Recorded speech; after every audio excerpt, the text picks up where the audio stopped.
we're still operating the same time construct as people did 50 years ago, 100 years ago, 200 years ago. That is insane. I have 3 8-hour days in a day. I get 21 days in a week. His dream was to be a professional baseball player. He's an entrepreneur, a philanthropist, podcast host. Today, he's recognized as one of the premier business leaders in the world. Ed Milet.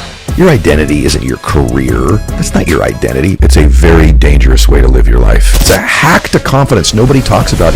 Jay, this is an all-time great conversation right now. Before we jump into this episode, I'd like to invite you to join this community to hear more interviews that will help you become happier, healthier, and more healed. All I want you to do is click on the subscribe button. I love your support. It's incredible to see all your comments, and we're just getting started. I can't wait to go on this journey with you. Thank you so much for subscribing. It means the world to me. The #1 health and wellness podcast. Jay Shetty. Jay Shetty. The one, the only Jay Shetty. Ed, you're so confident. You're so strong. You're powerful.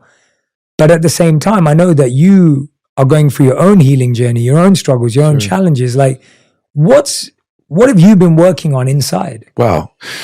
What a great question. Thank you for that. I have to say, I told you off camera, I know if I don't say this, I won't feel right. You have the most unique combination of confidence and humility about anybody I've ever met. Those are the people I love the most. I love being around confident people, but they have these high doses of humility, which keeps them humble. It causes them to still want to learn and grow. They don't think they know everything. Those people last the longest in business and in any endeavor. Same time, if somebody doesn't have a lot of confidence, you feel like you're carrying those folks, your friends, through life all the time. So in my case, I grew up as a son of an alcoholic. And I think to some extent, there's this wiring that happens when you're a child. And so some of the wiring I've recently discovered. I had Bert Kreischer, the comedian, on my podcast, and it sort of came out of me when he was there. Bert's a very well-known drinker, and it's almost a joke about how much that he drinks. And I asked him, I said, Bert, what kind of a husband or father do you think you are? And he said, I think I'm a 10 out of 10. And I think he is. And I told him, I said, I just discovered something about myself, brother. And it was that my dad's drinking. It wasn't just that I was worried, is he going to get in a fight? Is he going to be mean? Or mom and dad going to have a disagreement? I said, what happened was I worried about my dad. Is he going to come home tonight? Is he safe? Is he in danger? And that wired into me as a little boy, the neurology, the pattern of worry and fear. And so as I've gotten to be an older grown man, I've uncovered that the last year or two. I have a pattern where I have a tendency, my emotional home, so to speak, as I go back to worry and fear. And I don't want to live that way. And so I've been working on unwiring that. That's the thing I've been working most on my healing journey is, it's okay. Everything's going to be okay. I'm blessed. I'm favored. And it's undoing that wiring of worry and fear, because we all have an emotional home. We all have 3 or 4 emotions that no matter what happens in a given week or month, we're going to get it.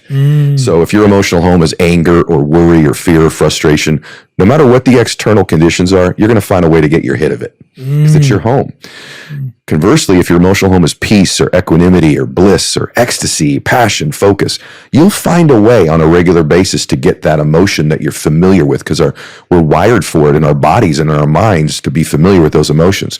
So I just chose, what are the emotions I want? Do I want to live in worry and fear? Even though my external life is so great, I still have a tendency to worry and live fearfully. Or how do I want to live? I want to live in peace. I want some equanimity. I want bliss in my life. And so I've been rewiring that. And it's something I've been really, really excited about and proud of that I've done that work at 50 years old, 52 now. It's been happening. Oh, wow. I'm so glad I asked that question already. I'm like, because I think you're so right. I think everyone who's listening will be able to relate to what their wiring is. Correct. From childhood. Where do we go? What's our emotional home, as you just called it? Correct. Where do we disappear to? And it's really interesting because I always talk about my childhood similarly being quite chaotic and quite intense. But my mother's love was like this protective shield. You've told me that. Yeah. That really helped me. And now when I'm listening to you, I'm actually thinking what I want, and I think what we're both trying to develop, is peace in the storm. Amen. It's equanimity in the imbalance. That's correct. Right? And in my case, not to create the storm all the time. No. No, but in all honesty, a few things I discovered a few years ago, I used to brag a lot. I am unbelievable under stress. I operate amazingly under chaos, which is true because I'm so familiar with it. But what I found out about myself was, to some extent, I created a lot of it. In other words, I wasn't comfortable in my life. Maybe people can relate to this if they really take a look at themselves. I wasn't comfortable when things weren't a little bit chaotic, because in life, we move towards really what we're most familiar with. We keep moving back to the familiar. That's why some people will date the completely same person in a different body. You and I have talked about with your amazing work, right? Because we move towards what we're familiar with. So I had a tendency in my life to create a lot of stress and chaos because I operated so well in it. It was a familiar state to be in, even though it didn't serve me. And so a lot of that work I've done in healing and digging deep in my life, it served me not just in healing, it's made me a better businessman. It's made me a better father, in often cases, a better friend, because I'm not constantly creating this stress and chaos around the people that I love the most. Yeah. How do you stop creating stress and drama? Well, one is And why do we do it? And how do we do it? Because we're familiar and we wire these things in our bodies. And so this is really technical stuff, but I anchored the good states. And so what happened is that usually where wiring happens is in a highly emotional state. We anchor it in our bodies physically. That's what we do. And so the way out of that is to begin to anchor the great states. So I take advantage of great states. So, for example, just a few weeks ago, my daughter was home from college and we took a walk on the beach. And it was just this blissful experience. It was me and one of the people I love the most in the world. And I'm feeling this great peace and love from my daughter as we're walking, and I anchored it. I literally anchored it in my body. I literally snapped my fingers as I went, and I anchored that state. And so, or when I'm walking on stage, I'm about to, have to speak, and that adrenaline hits me, and that euphoria, the spirit, the energy hits me, I'll anchor that state physically. And so what happens is I'm rewiring myself physically. For example, like I pray on my knees every night. And so I've been doing that for a number of years. I feel great peace when I pray. What's ironic about it is not only is the prayer now peaceful, but the actual physical move of getting on my knees triggers that state. So this is a very detailed answer, but I've rewired. We want the detail. We want the detail. Okay, so I've rewired. So everybody, when you're in that blissful state, anyone's ever heard a song from a different time and it just triggers a state? It's not the words and the music. It's what was going on in that moment. You've anchored it in your body. So when I'm in a good state, a great state, I take advantage of it. I don't let it pass. I anchor it in my body, and I've sort of rewired myself so that when these ones that I don't want come along, I have a neurology I can change out of that move and do something physical. And it's simple. It's not complicated. It could be tugging your ear, feeling something on your shirt, something you do on your knees. So I've created like triggers in my life to put me back in that state. And over time, that's become my wiring now, not the old one. This is more familiar to me than the old one. Tendency now is to move towards the familiar state of bliss, of joy. I'd say 75, 80% of the time now, that's where I live. Whereas before, 95% of the time I live the other way. I love that advice. And please be as technical and as detailed as you like, because you sparked so much for me. I was thinking that actually the truth is everyone already has subconscious anchors that we're not choosing. And so an example is when I'm working with a client, often they'll say to me, the moment their head hits the pillow, all of their anxiety goes crazy. What is that? It's an anchored state. It's actually your head hitting the pillow. Exactly. That's exactly right. That motion is creating a sense of breathlessness, maybe tight-chestedness, mental anxiety. And until you retrain that act of, I'm going to let my head hit the pillow, I'm going to experience peace. Maybe I'm going to play a sound. Maybe I'm going to feel a certain temperature. Maybe I need to do some breath work. Like until you re-anchor that state, like you're saying, your head hitting the pillow will never change no matter what you do. No matter what you do. The external, as long as the external conditions of your life continually dictate how you feel, you're an out of control human being. So at some point you have to do things internally that change how you feel, because the quality of our life, you know this, is the quality of our emotions. That's the caliber of our life. So I remember a long time ago, I'll tell you a quick story. Please. I had not made money for a long time as a businessman. I finally make some money, right? But my emotional home was fear. And by the way, the other side oftentimes of fear can manifest itself as anger. It shows up as anger. But when you see an angry person, you're seeing a scared person. And so I was a worrier and a fearful person. Anyway, I was building my first dream home. And on the way over there, an appointment had canceled or something. And I was, and then the contractor had messed something up. We've all had that moment. And I walk into this mansion I'm building and I'm mad and I'm stressed and I'm angry and, oh, where's the contractor? And I look into the kitchen and there's 5 men, there are 5 or 6 men in there. All men had come from Mexico. And these men had left their families. And the reason they had come there was to send money home to their families and work. And they're in there and they were doing work they loved, that they were great at, working on my mansion. And I watched them for a minute. I stood and watched them. And they had their mariachi music playing. And they were laughing and joking.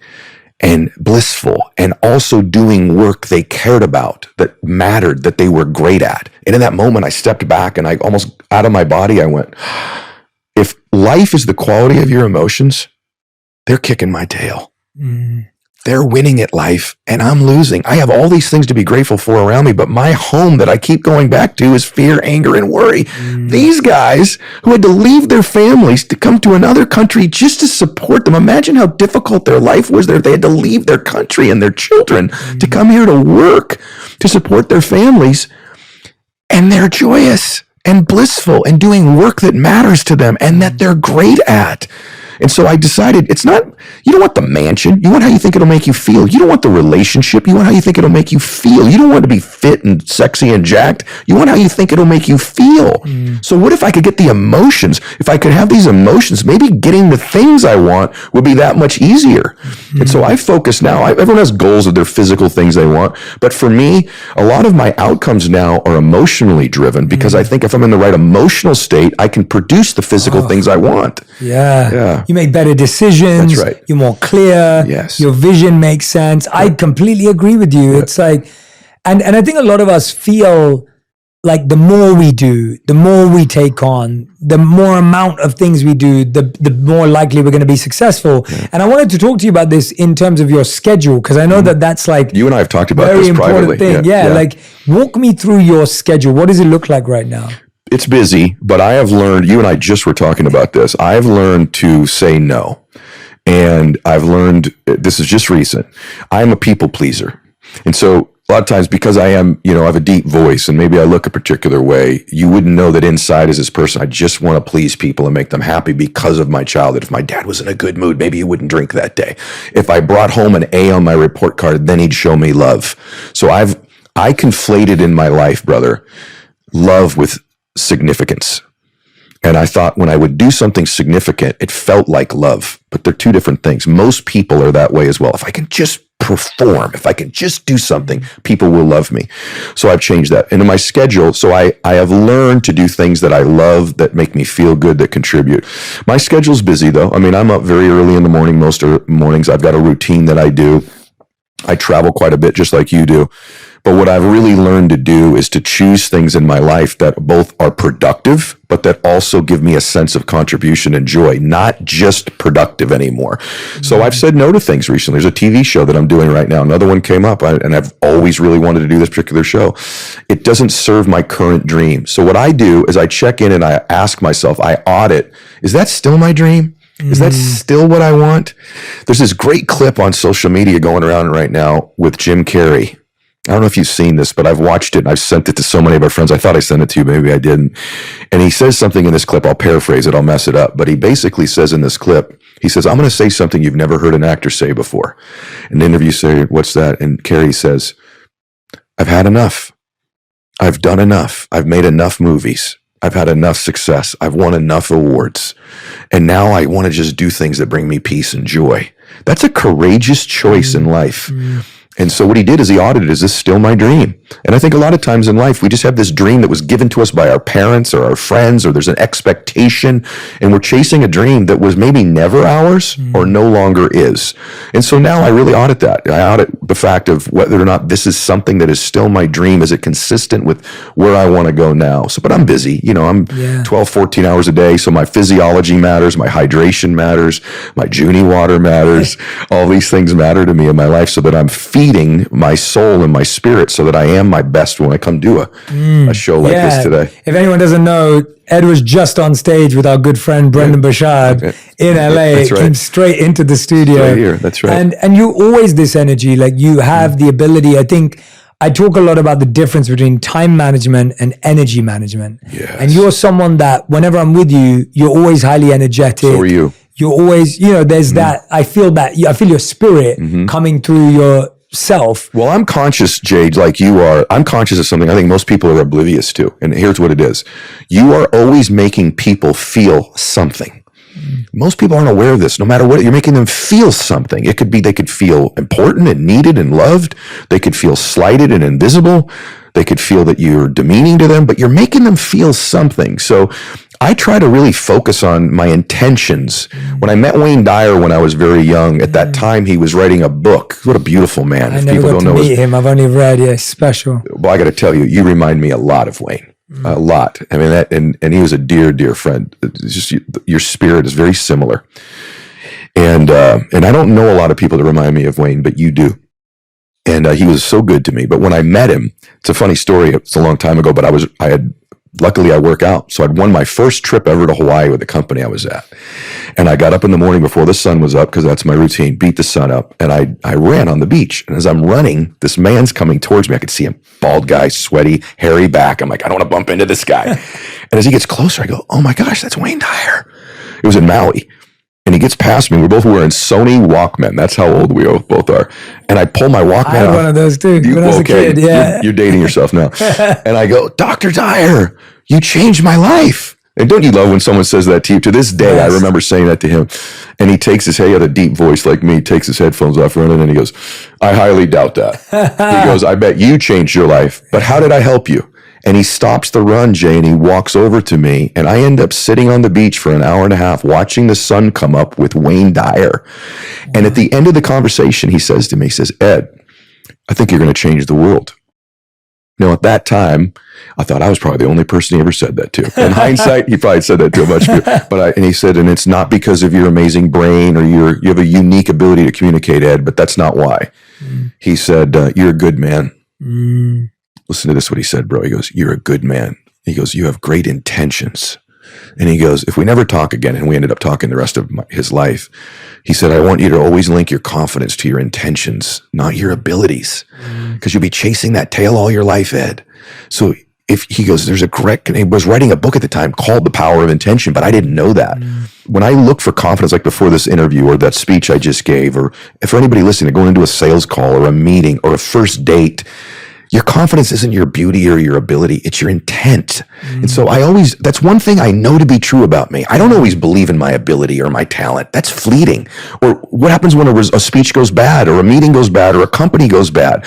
I don't want to predicate my confidence on that. I predicate it on my intentions. And I'll remind myself, because I actually believe I'm a good person. And I don't think enough people give themselves credit for being good and kind, and that they give people grace and they want to contribute and help. You should generate so much confidence from that intent to serve that you ought to walk into a room and own it, not because you're arrogant or you're amazing, but because your intentions are so good.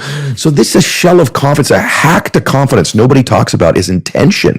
And I learned that most from Wayne. And so it's why I can bring an energy to something, because I'm pretty confident. And that confidence isn't I'm going to say something amazing. It's that my intent is to serve. Yeah. And so you vibrate at a high frequency. Yeah, this is why we get along. This is, I can relate completely. I've always said, whenever anyone asks me what my morning routine is, the number one part of my morning routine, apart from the meditation, workout, all that stuff, is refining and purifying my intention. Wow. I've always said that because I feel like your intention can either be a seed or a weed.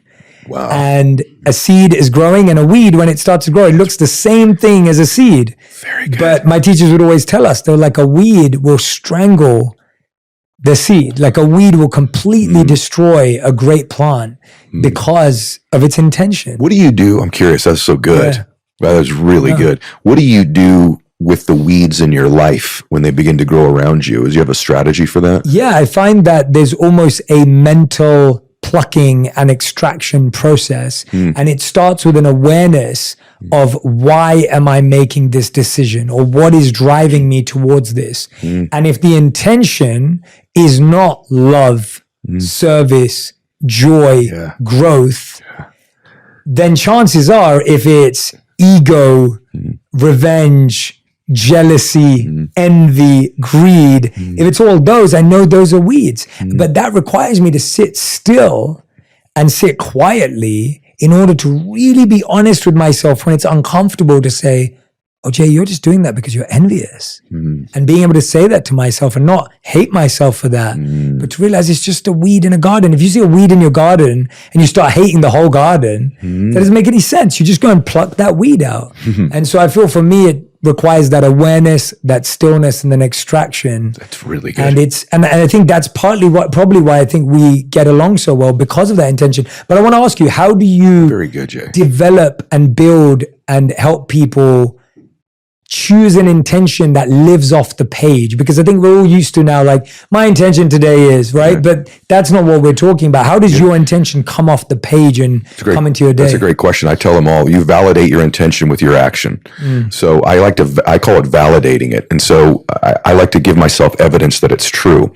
I'll give you an example. One of the things right now that I'm really working on in my life, and it's not easy for me because I've lived another way. I love to just share the things that are negative about me because I think it gives people hope. If this guy, as screwed up as he is, can win, maybe I got some hope. And one of the things that I've lived with a lot in my life is I think I have judged people too much and not extended enough grace. But the last 10 years of my life, man, I'm really proud of myself. I've extended grace to people. I feel better about me, brother, when I extend grace to another person. I just feel good about me, particularly maybe when they don't deserve it in the moment. I'll give you an example, give you a quick story. Please. The stories are great. Keep them coming. I love it. About 3 weeks ago, my kids were home for the holidays. And so we were at dinner, and this is treasured time with my kids because they're both away at college. And so we walk into a restaurant, great restaurant, not like an amazing place, but a good restaurant. We walk in, and from the lobby, I can hear these kids screaming. And I'm an introvert. So I like quiet meals. I like to actually be able to hear the people I'm talking with. I like quiet restaurants. This was normally a very quiet place is why I picked it. This night, it was not quiet in there. And I can hear these children screaming. And, you know, when you're a parent like I am, sometimes you're like, why don't you, I would never let my kids act like that. There's easy to judge. And I didn't. So anyway, we walk into this restaurant, and guess who we sit next to? The table I could hear from the lobby. There's 5 kids at this table with 2 parents, and the kids are yelling and screaming, and one of them's running a circle out there. One of them threw some food, and the mother had her head down the whole time. And she really, my tendency would be to judge that family. This is an extreme story, but it gives you an example of why I work on the validating. So it's good enough to say my intention is to give people grace, but I need to validate it. Yep.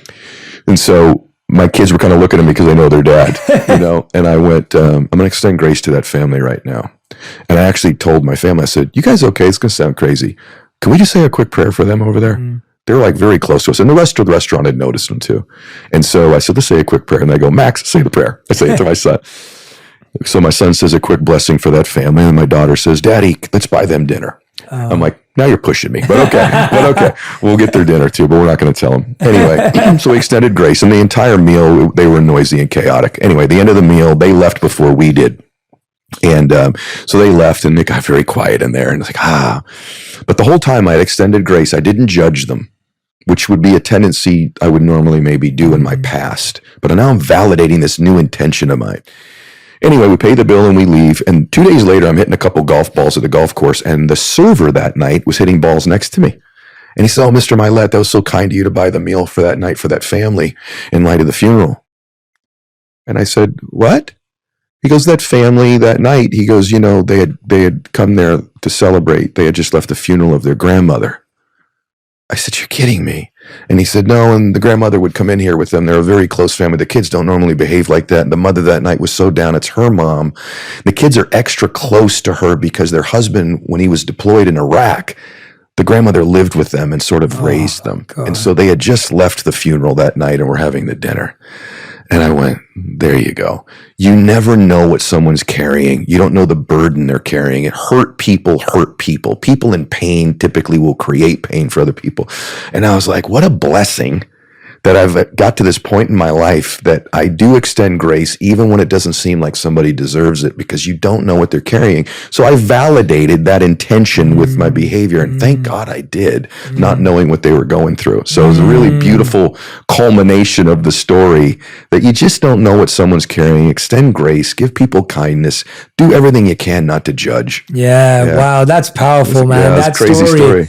Yeah, that's crazy, but and sometimes we don't always get the reward of that loop. True. But we have to recognize, as we know in our own lives, that we know we're always going through something. That's right. We know our friends are going through something, our family's going through something, everyone on your team is going through something. That's right. How we can't extend that is crazy. But I wanted to ask you something. Yeah. There's a lot of people who I know will be listening, and I know that our community and our audience are good-hearted, loving, wanting to be better people. We all want to improve, as do I. I've got so much more healing left to do, and I know our community does.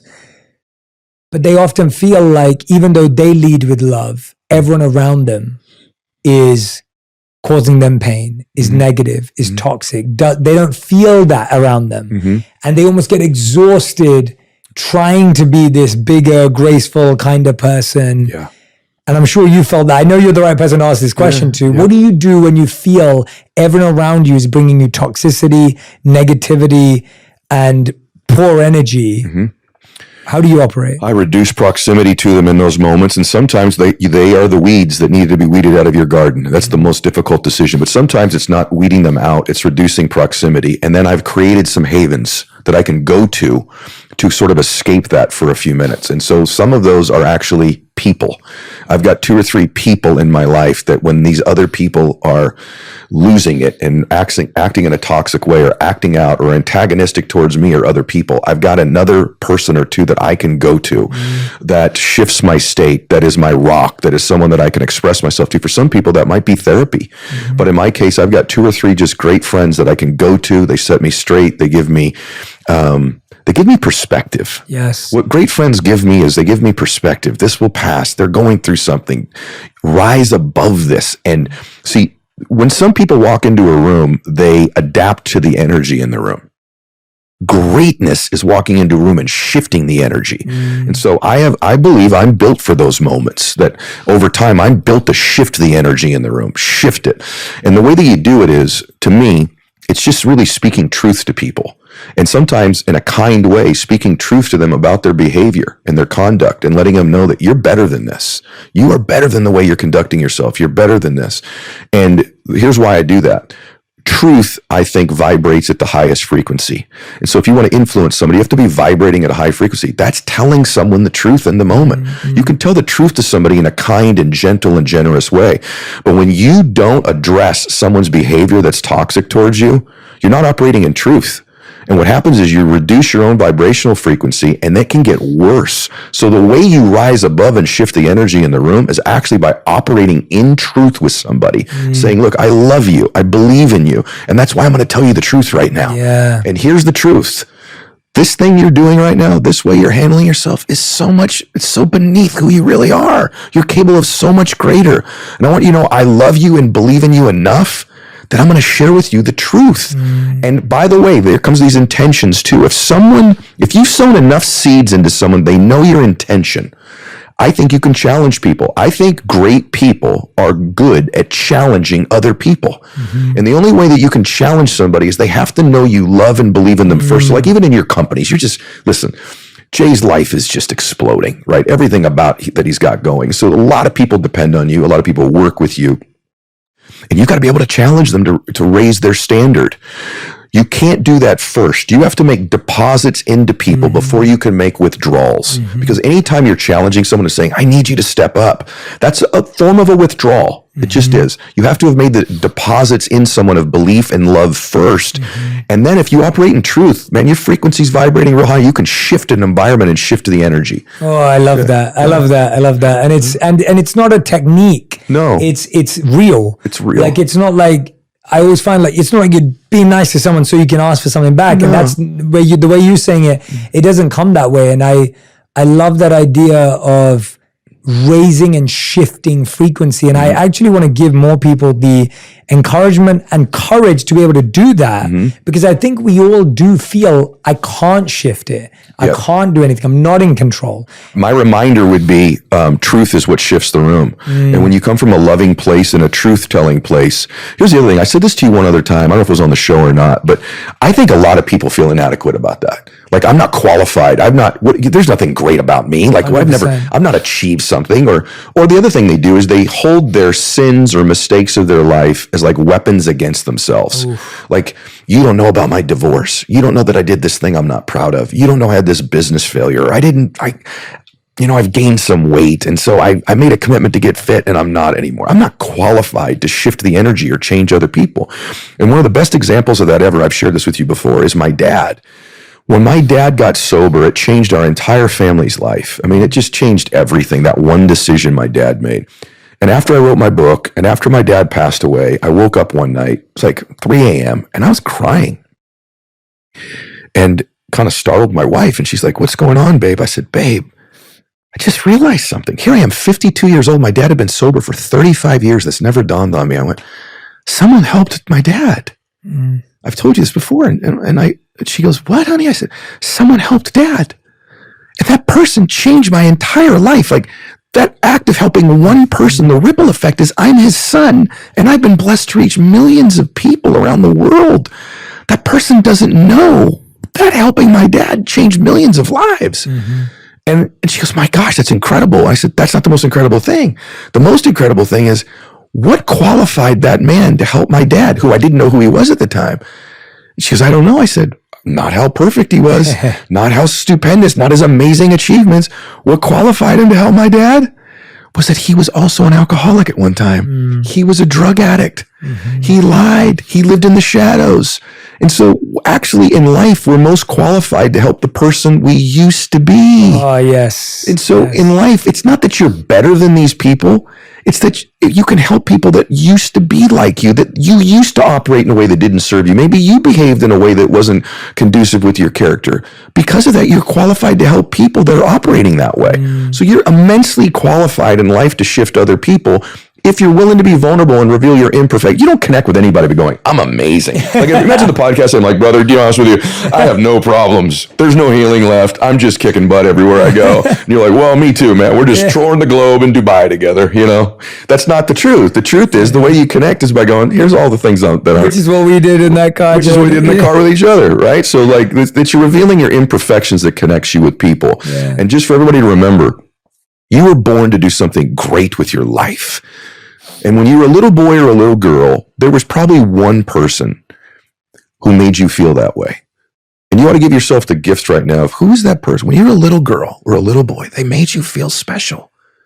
And there's probably only one, maybe two. Maybe it was your parents or your grandmother or grandfather, a coach, a religious figure. There's someone that was in your life and that you felt something about you because of the way they looked at you or spoke to you. And the amazing thing about that is they were right about you. They were right. For me, it was my papa, my dad's dad. I'm named after him. And he used to drive. He'd pick me up on Sundays. We'd go get donuts, Jay, to get for my cousins before church. And he'd drive me. I'd look up at Big Papa. Everyone, when you think about that person, you'll get emotional. For you, it's your mom, right? And he would look down at me and he'd go, "Eddie, you're my favorite." He had all these great kids. "You're my favorite. You're amazing. You're going to do something great with your life. You're the special." I go, "I am, Big Papa. I am." And as a little boy, I just could feel his belief and his love. He was the only person who ever treated me that way. The rest of the world's never treated me that way, but Big Papa did. And then when the other grandkids were born, I remember my cousin Peter was born. And Jay, you'll laugh at this. And he called me, he goes, "Hey, your cousin Peter was born today. He's amazing. 6 pounds, 7 ounces. He's got our blue eyes, Eddie." I go, "That's awesome, Big Papa." And he'd go, "But you're my favorite. You're my favorite." And all my life, I've carried that feeling from Big Papa with me. Yeah. And the truth is, if you've had that person in your life, they were right about you. Yes. You're supposed to do something great with your life. And the reason it makes you emotional when you think about it now is because it's true. And truth vibrates at the highest frequency. So if you're listening to this or watching it, it's like, have that reminder. Give yourself the gift. Maybe your Big Papa's gone now and not even here anymore. Honor them with who you become. Honor them with the life you build. Honor them with the choices you make. And take that belief. Imagine what God believes in you if that person believed in you. Take that belief and use it as fuel in your life to have some strength and confidence to shift other people's lives. And that, for me, that was Big Papa. Yeah, no, I was going back with you when you were saying it, and there's something known as a loving kindness meditation. It's very popular in Buddhism. In Hinduism, there's a similar practice. And I led this meditation when I was on tour with every audience across the whole world. And what you have to do in this meditation is you have to close your eyes and you have to allow yourself to re-experience a moment you felt the most love. For some people, it's their wedding day. For some people, it's their car with their grandpa. For some person, it's their mother, whatever it may be. And you have to relive it, feel it through the 5 things you can see, the 4 things you can touch, the 3 things you can hear, the 2 things you can smell, and the 1 thing you can taste. Really immerse yourself in it. And then feel it in your heart.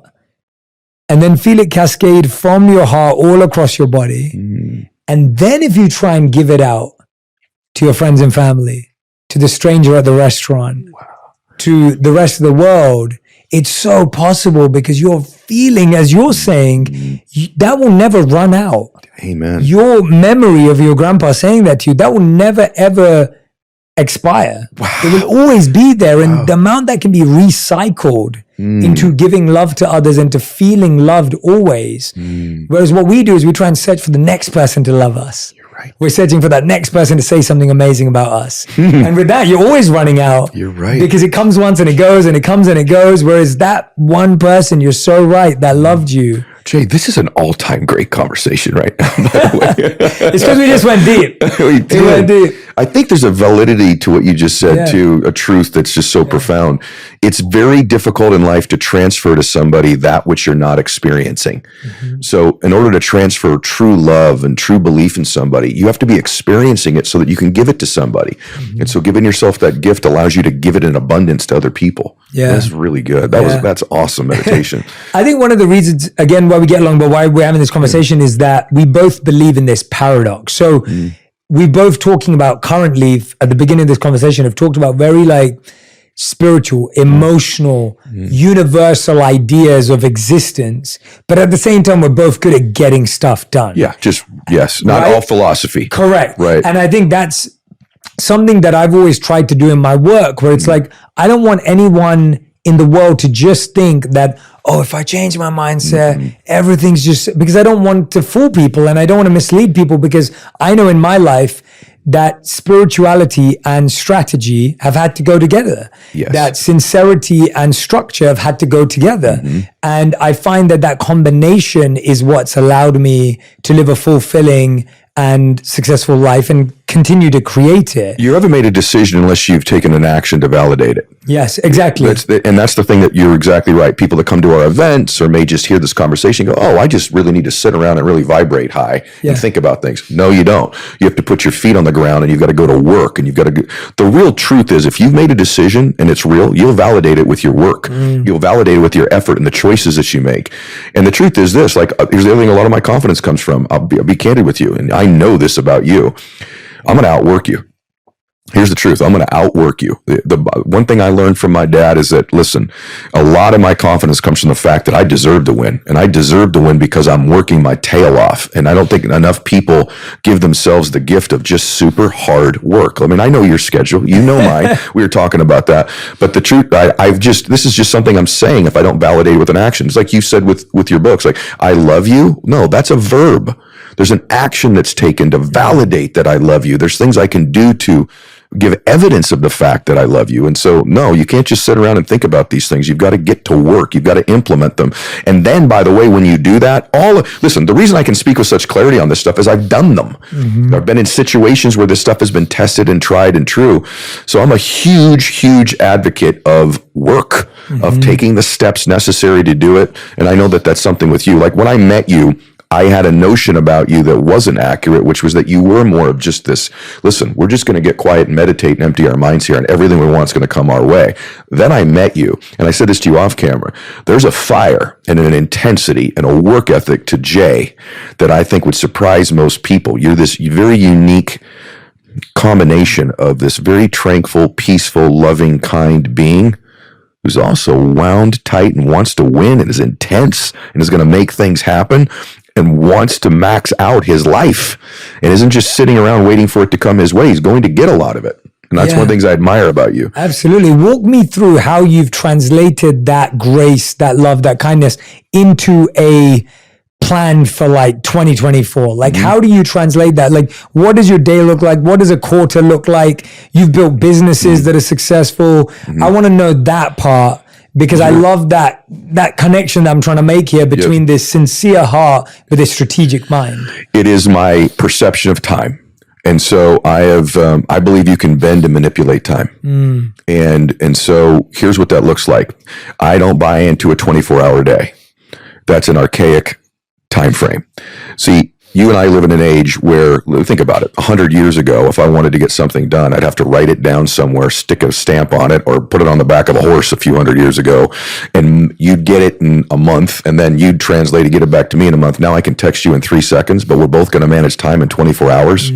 When I was in school, I had to go to a library to research something in a thing called an encyclopedia, right? And then write it all down, type it on a typewriter. If you make one key mistake, you got to redo it. Now I can Google it, print it out, and it's done.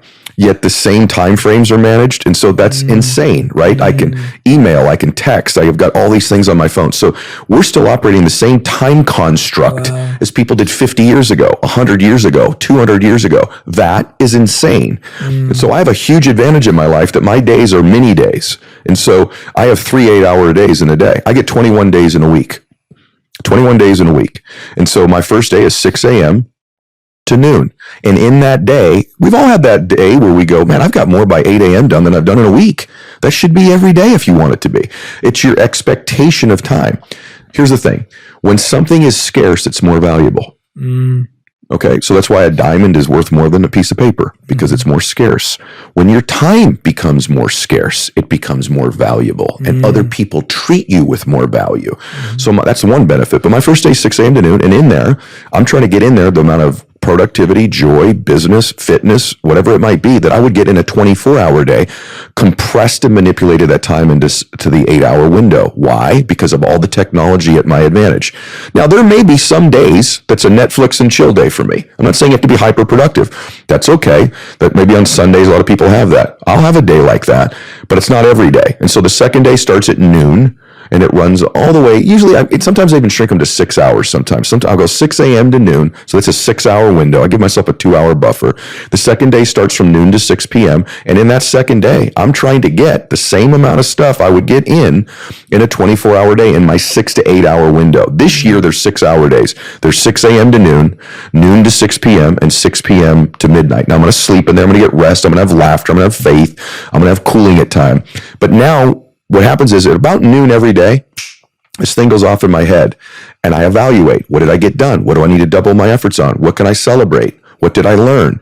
So when an average person does it at the end of their day, I'm doing it at noon, and it now automatically goes off. It's weird. Wow. My mind knows when noon is, and it knows when 6 p.m. is, and the same thing happens at 6 p.m. And then I'll run it again. And so I'm getting 21 days a week. You stack that time frame up over a year. When you get 7 days, and I'm managing time this way, I've compressed and bent time, I'm probably going to win. You stack that up over a year, 5 years, 10 years, and all of a sudden I've had all these more days. And here's the other thing. I just get a longer life. I'm getting multiple lives in one life simply because I've taken control of what time looks like. So they used to be 8-hour days. You asked about 2024. They're now 6-hour days. And so I've get more done oftentimes by 10 a.m. than most people will get done in a 24-hour day. And here's what that looks like really quickly. Too many people schedule 1-hour-long meetings if we're going to be tactical. Most meetings don't need to be an hour, but we schedule them an hour because everybody's always done that. So my team knows, is this a 28-minute meeting? Is this a 5-minute meeting? Very rarely are they hour-long meetings, because when you have an hour-long meeting, now you're pacing yourself to fill the hour in. But I've only got a 6-hour day here, so there's a lot of 28-minute long meetings that other people are taking an hour to do. We're just that much more productive, that much more efficient in our time. And so that's how you actually get the day done, is because this 1-hour concept, isn't it? You say, I'll meet you at 9 o'clock. I got 9 to 10 blocked off. Well, why? Most meetings don't need to be an hour long. Most business meetings don't. Most conversations don't. And that, by the way, will give me more time. Maybe my lunch is now an hour and a half with a friend because I've bent and manipulated time in I call them mini days. I'm so happy you shared that, because I just even that concept of us understanding how we're using time in an archaic way and thinking about how many hours in a day in an archaic way. It's bananas to me. That concept in and itself is mind blowing. And you can create your own version of a mini day. Maybe you're going to have 2. Maybe you're going to break your day into 2. You know, me, it was 8 hours and I've moved it to 6 and I felt no difference. But I love that time clock. There's not enough time. Most people evaluate their goals, like really productive people, they'll do it at the end of a day. In the middle, maybe the end of a month. How did my January go? And you know this, most people, it's the end of the year. So most people's a year. Some will do it a month. Really productive people, maybe the end of the day. I'm doing that 3 times in a 24-hour day now. The breakthroughs, the learning, the course correction, the strategic moves I make that get me back on track when I'm off track. And my bad days are only 6 hours long. Right. So that gives me permission to shift at noon. Okay, this is a new day. I get a do-over. I get to start again. So it's just a matter of using a time construct that fits with technology in these times. Yeah, it's almost like saying, we're driving cars now, but it would take me a month to get to. Right. Yeah, it doesn't make any sense. Make any sense to have a 24-hour day. Wow. What's been the habit? Because you also said you shifted from 8-hour days to 6-hour days. Why? First of all, why did you do that? What was the benefit of that? The shift for me was that it was the 1 hour. So I'm like, why am I taking these 1 hour long meetings? That was if I move them to 28 minutes, and by the way, it's awesome. Yeah. And even you and I, even when we communicate, it's oftentimes, it's like you and I have these beautiful, quick conversations, but by the way, there are sometimes with my friends, I need to go deep and we need 3 or 4 or 5 hours. But I know there's a lot of times in life, like, you ever have that friend that doesn't know when the text exchange is done? You know that person? You're like, all right, man, it's over now. Like, we're both going to go now text other people or do other things. I've just gotten a little bit better at buttoning things up, so to speak, too. Phraseology and terminology. I was in a meeting a long time ago with Alex Rodriguez. I'll never forget this. It was a really great meeting. And I know, you know them as well. And so I was in a meeting with Alex, and I'll never forget, he's a gracious dude. He's a good dude. But our meeting was supposed to end at 1:00 in the afternoon. And I remember we were in the middle of something, and I was at his house, and it was back then, it was actually at J-Lo's house, but Alex was there. Anyway, and I remember at about 12:58, he looked at his watch, and that gave me a cue. And at 1:00, he just stood up, kind of in the middle of the meeting. And that signified the meeting was over. And it wasn't rude. His team just knows when the meeting, time's up, we're done. And what that did is that set a context and a tone that when we have a meeting that's this long, that's how long it is. And setting up those kind of disciplines and kind of barriers around your life, guardrails around your life, protects your time. And it's uncomfortable to do that because we feel, as people pleasers, which a lot of us are, we're scared to do that because we're thinking, oh God, if I stand up, is everyone going to think like I'm like stuck up? Like, there's going to be that sense. How do you deal with that discomfort and that awkwardness of I'm setting a boundary to protect myself, but I'm scared how people are going to perceive me? It's just being gracious when you do it. And it's also eventually what I've found is, like I said earlier, people now respect my time a little bit more. I become more, listen, there's a pace and a rhythm to success. Here's something no one talks about when it comes to success and being productive. And you know this. There's a rhythm and a cadence to it. It's an invisible thing that the people that are winning somehow have found themselves. You know this with the actors you've worked with or entertainers. It's hard to express, but they found a rhythm and a cadence to their life that creates momentum in their life. Momentum's a major magnifier in life. When you get momentum, but there's a rhythm to it. And when you sort of aren't disciplined with your time and a meeting runs over 10 minutes or 20 minutes, you are not in the rhythm of success. There's a pace. It's not hurried. It's not hurried or rushed, but it's a little quicker than most people know. Successful people walk a little faster. They're in a little bit more of a hurry. They talk a little faster. There's a rhythm and a pace and a intensity, a passion to the dialogue and the conversation. You know exactly what I mean. And it's invisible. Maybe you can express it well right now too, or have you seen it? And until you find that, you're not really in the rhythm of hyperproductivity or bliss or success. And when you're around people that possess that rhythm, you feel it. And it isn't demeaning when they do it. There's a graciousness to it and a respect you have that they respect themselves and you enough in that moment to be organized enough and disciplined enough not to let it bleed into a place that it doesn't need to go. You know what I mean, right? Yeah, it's actually looping back. I'm so glad you raised that because it's such a subtle point. And to me, it comes back down to something I raised earlier of this energy and time balance, because the question I ask myself is, the time that I set the meeting is based on when I think my energy will be best. And the amount of time I give a meeting is the amount of time I can give intense 100% energy. So I'm not, for example, when I'm recording a podcast, we do 2 podcasts a day maximum. The reason for that is I know if I did a third one, I have the time to do a third one, but my energy is not there. My presence is not there. I'm not at 100% intensity, which means the quality drops. Really? So it's also not just doing more, as you're saying. It's not just doing more because I can squeeze more in a day. I just know the third podcast is going to be the worst one that I record. And so we don't do it. By the way, you should have told me that about 2 years ago. No, seriously, that you're 100% right. And I make that mistake sometimes of doing 4 in a day. And it's not fair to the third and fourth person. It's I not. can't do it. You might be able to do it. We all have different capacities. No, you're right. And the other thing I do in my schedule, since we're being tactical, is I like to load up my Mondays and Tuesdays with heavy things early in my week. And I like the later part of my week to be a little bit more peaceful and joyous, so that I'm sort of building toward, it's almost like my Super Bowl almost. My Mondays and Tuesdays, those are going to be heavy days. The other thing I do is my most important meetings, I kind of know me. I'm not particularly a great early morning person, nor am I great late at night. I'm really in a good space about when we're recording this right now. That sort of noon to 3 p.m. window for me, I don't know if I'm the most hydrated. I've already worked out. So my really important meetings, I try to schedule in my highest energy state when I know I'm peaking in my given day. So you're 100% right about that. Yeah, and I think these are the mechanics of how you connect energy and the real world, because you can't just say, oh, I worked out this morning, I feel good, everything's going to go all right now. And I think we have that we have this checklist mentality of, if I've done these 3 things, then everything else will go okay. But actually all the other stuff needs to be managed and intentionally designed. I think I've been talking a lot about this recently with people, that I think often we think if people are casual or relaxed or laid back, then things will work out better. But actually you find, as you're saying, most success, productivity, and joyfulness is intentionally designed in order to create an experience.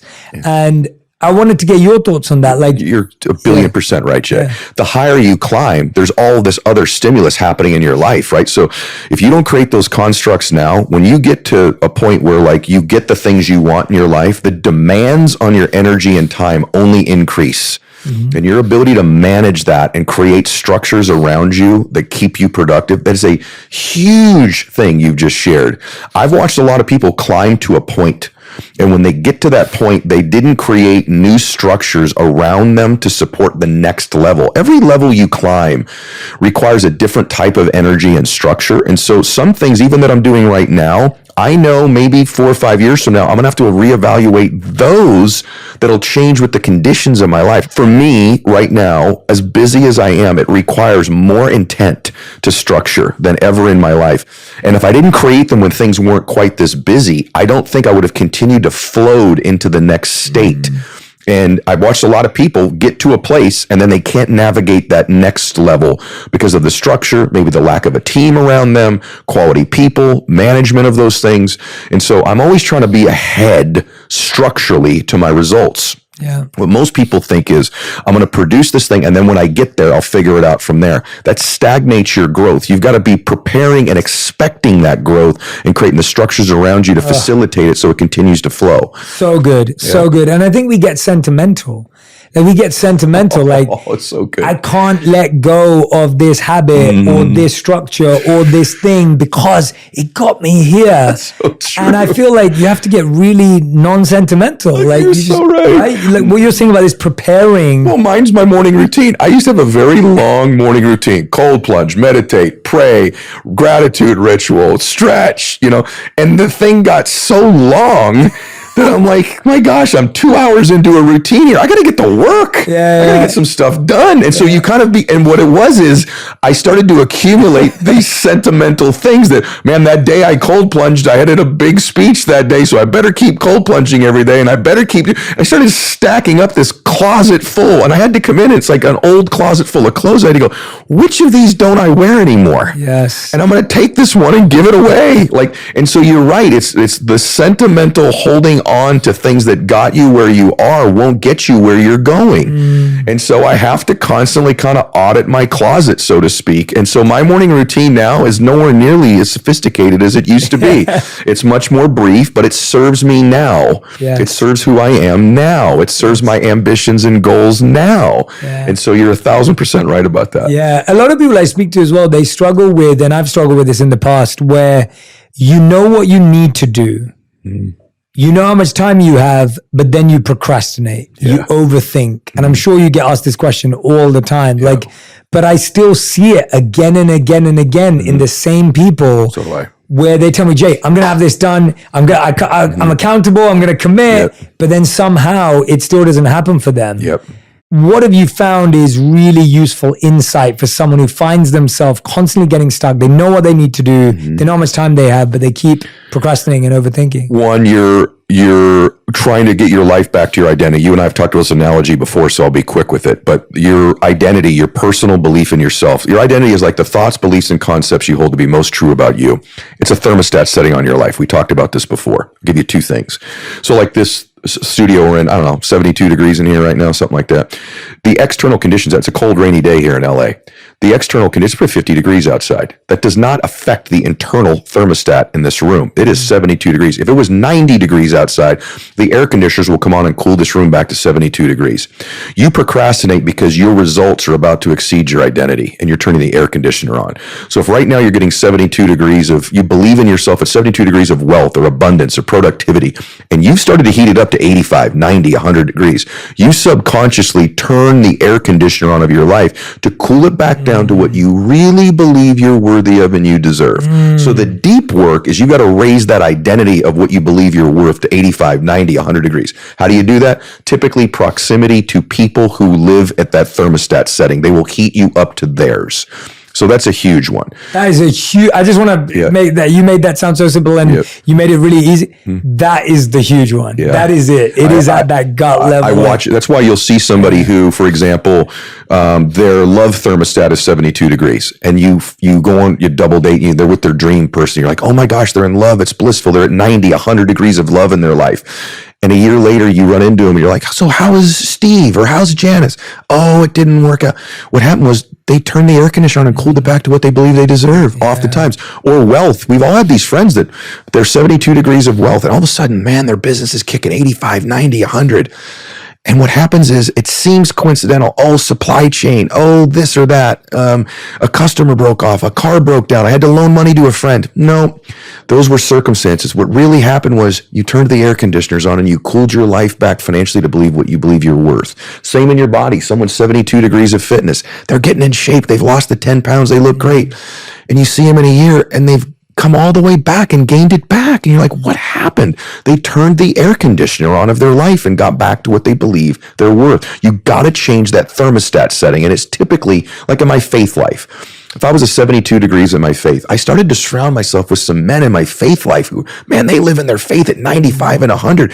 They heated me up by proximity. Now my thermostat setting's different. So that's a biggie. The second one with procrastination is you've developed a false belief system in yourself of what you need to know to take action. And so successful people are willing to step into the unknown and the unprepared more than people who are unsuccessful. Now, I'm not saying I don't like to research, like, you're super prepared for today, so am I. But there are just situations in my life of what I think I need to know is much lower than most people to step into the space and perform. So procrastination is really saying, I got to know a little more. I got to prepare a little bit more. I got to get a little bit more ready, a little bit more ready, a little bit more ready. And you keep raising the readiness quota to a point where you never take action. And so you got to get to this point where you're like, I'm going to get into the room. I'm going to start to write that paper. I'm going to start the book. I'm going to get into that and I'll figure it out when I get there. And most people that are successful have this internal belief system that I don't need to know everything to take action. I just need to know enough to get in the room and I'll figure it out from there. And you've known this with all the successful people you've coached. That is something they possess in droves, is the ability to get into a space and step into a room and figure it out from there and not have to know everything. And that's how most of them discovered their passion. They even discovered it because they were just pushed into it. I remember the first presentation I ever gave, the speaker had canceled. Really? And my friend said to me, well, there's no speaker, you've got to give the talk. And I was just like, what do you mean I've got to give the talk? Like the speaker was really like well known and like in the community and all the rest of it. And they're like, no, but we haven't got a backup and we can't invite someone last minute because it would look bad on them. But because you're a nobody, basically, you can give the talk. Wow. And I was just like, so I started preparing and I had 3 days. So I started preparing, I started doing it. I went up there and I just did it and I loved it. And I was like, this is this feels right for me. And I would never have discussed that if I didn't get pushed into it.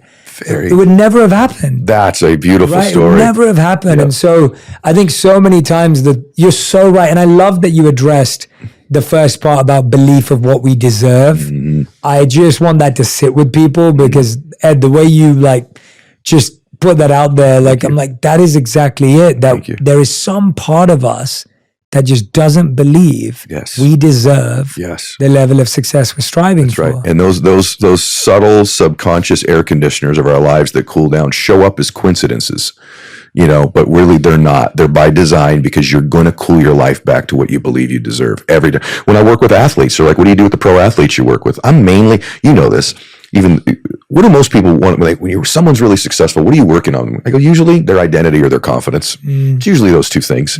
And their identity is the more important thing. Now, the other thing that happens for a lot of people with their identity is they'll attach their identity to the external, to their beauty, to their performance, to their career. And then when they lose that career or they lose that NFL football career they've got, then they don't know who they are without it. So this identity should be deeply rooted in who you are, not just what you do. That's a long-term. Let's talk about that because I've been playing around with that a lot myself lately, and in trying to articulate that because I think the world has convinced us that what we do is our value. So even people's introductions to themselves is, I'm an accountant, I'm a lawyer, I'm an author, I'm a coach, I'm a podcaster, whatever it is. We're describing I am followed by a doing word, not a being word. And so even our value in society is, so-and-so went to that college or so-and-so has that job. Like we see value. And even in the past, the way you had value was someone was a blacksmith and someone was a baker. And that was their value. And then even before that, we used to barter because of what we did and then we could trade that. So much of our identity for hundreds of years has been tied up in what we do. Oh, by the way, you're so brilliant, bro. I love our conversations. It's a very dangerous way to live your life. When your identity is tied up in what you do rather than who you are, as you say, being, you're in a very dangerous place. Because if it's tied to those things and then they don't exist, you're completely lost without them. And it is a very shallow, and I don't mean like shallow in the sense that shallow like a treasure.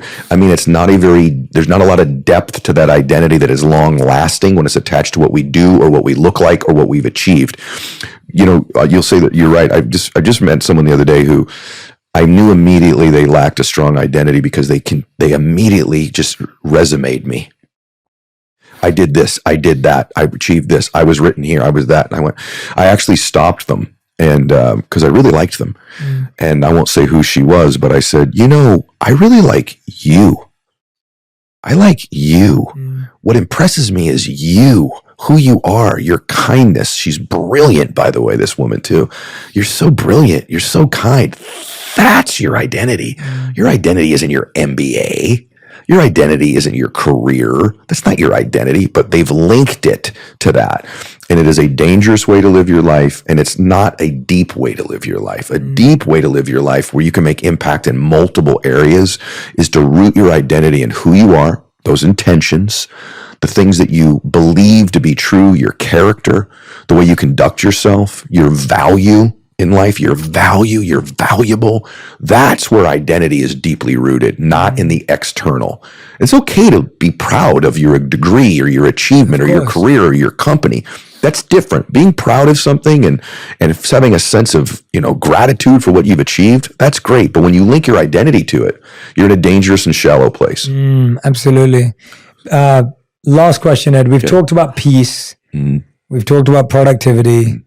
How does it not lead to burnout when you're trying to do all this, right? You're working on the internal self. You're working on the productivity. It's like, gosh, Jay, I'm exhausted trying to do all this and exhausted trying to manage. Like, I want to be successful, but I want to be spiritual. I'm trying to do it. I want to be everything and do everything. Like, how have you managed and what have been your reflections on burnout, exhaustion, and then of course ruining relationships in the process? Well, I've done all those.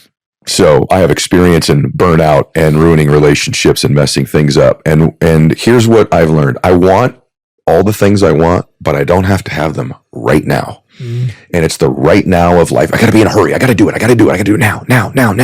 There's a power of now. Some people lack the ability to operate in the now. But for me, I have built into my life rest.